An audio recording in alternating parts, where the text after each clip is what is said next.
On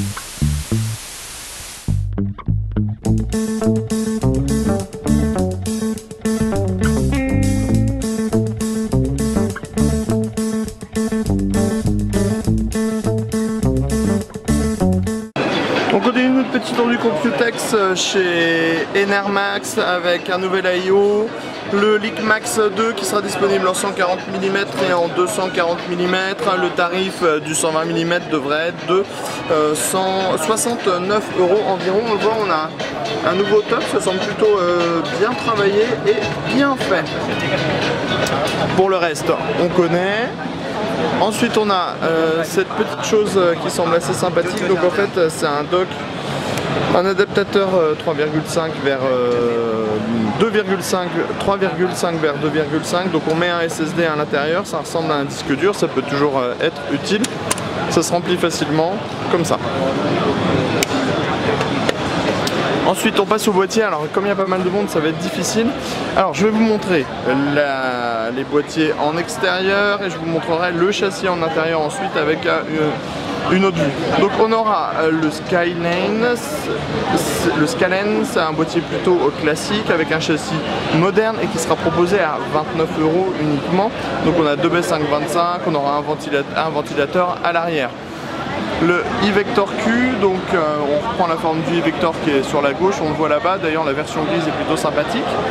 On a un thermomètre ici, un système de gestion, il n'y a pas de tarif encore pour le moment. On a ensuite le Ostrog Q, donc 3, 5, 25, il y aura deux ventilateurs, ça sera 39 € et le châssis, voilà, c'est celui qu'on retrouvera dans tous les autres modèles maintenant accessibles chez Enermax. On continue avec le Ostrog Advance, donc un boîtier qui se destine plutôt aux gamers avec un style qui est assez sympathique.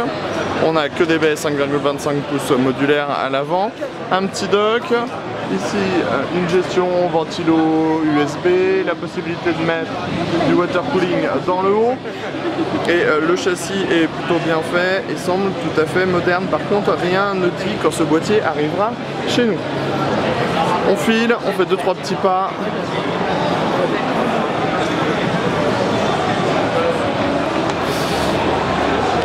Digifanless, donc alimentation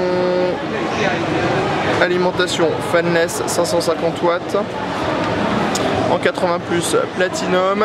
On le voit, c'est entièrement modulaire avec des câbles qui sont gainés brin par brin, ce qui est plutôt joli. Et avec on a un logiciel de gestion, donc le Digifanless, et on peut choisir en fait le système de rail, donc on peut passer de 3 rails 12 volts ou à un seul rail, donc c'est plutôt bien pour pouvoir gérer une alimentation avec la température. Aussi également le prix ça sera 189 €. Après pour les autres modèles, on va voir que les DigiSilence, alors pas de prix pour le moment, ça sera fait dans différentes gammes jusqu'à 1500 watts. Et là aussi, Enermax va commencer à employer des câbles gainés brin par brin. Voilà, on était chez Enermax et on vous dit à très bientôt sur Cocotte TV.